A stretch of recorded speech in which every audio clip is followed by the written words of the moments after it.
بسم اللہ الرحمن الرحیم۔ السلام علیکم ورحمۃ اللہ وبرکاتہ۔ میرے پیارے بھائیوں اور بہنوں، امید کرتا ہوں آپ سب خیریت سے ہوں گے۔ کافی طویل عرصہ ہو گیا ہے کہ میں نے کوئی ٹوٹکا اس پر شیئر نہیں کیا۔ آج پھر کوشش کر رہا ہوں کہ آج سے دوبارہ نئے سرے سے ابتدا اس کی کروں۔ پہلے سے میرا چینل چل رہا ہے اور الحمدللہ اسی طرح دیکھا جا رہا ہے۔ تو آج میرے پاس ایک ٹوٹکا ہے، میں نے انتہائی ضروری سمجھا ہے کہ میں سب دوستوں، بھائیوں، بہنوں کو ان کی خدمت تک یہ پہنچا سکوں۔ یہ ٹوٹکا ان حضرات کے لیے جن کو چھوٹے پیشاب کی تکلیف رہتی ہے، پیشاب میں جلن ہوتی ہے اور گردے میں پتھری ہوتی ہے۔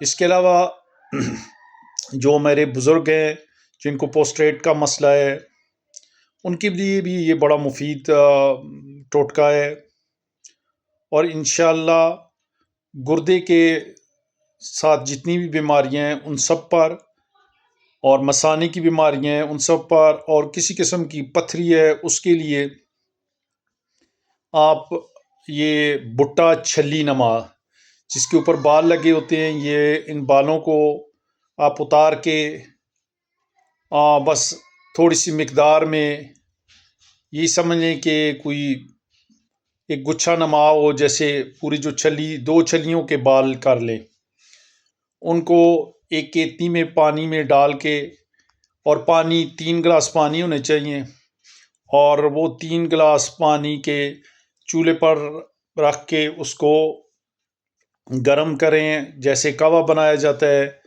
اور پھر اس کے بعد جب وہ 3 گلاس سے 1.5 گلاس رہ جائے تو پھر آپ نے یہ کرنا ہے کہ اس کو آدھا پانی یعنی پونا گلاس صبح خالی پیٹ اس کو پی لیں، اور شام کو کھانے سے پہلے آدھا گھنٹہ پھر وہ پی لیں، پونا گلاس پی لیں۔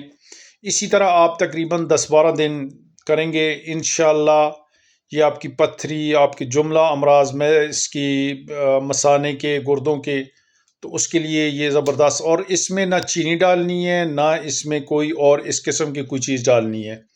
بس سمپل سی بات ہے کہ وہ بھٹا یعنی چھلی کے بالوں کو پانی میں ڈال کے، جیسے میں نے ابالنے کا طریقہ بتایا، 3 گلاس پانی ڈالیں، اور اس میں سے جب وہ نصف رہ جائے تو آدھا صبح آدھا شام، اور کھانے سے پہلے خالی پیٹ تقریباً یہ آپ 10-12 دن کر لیں۔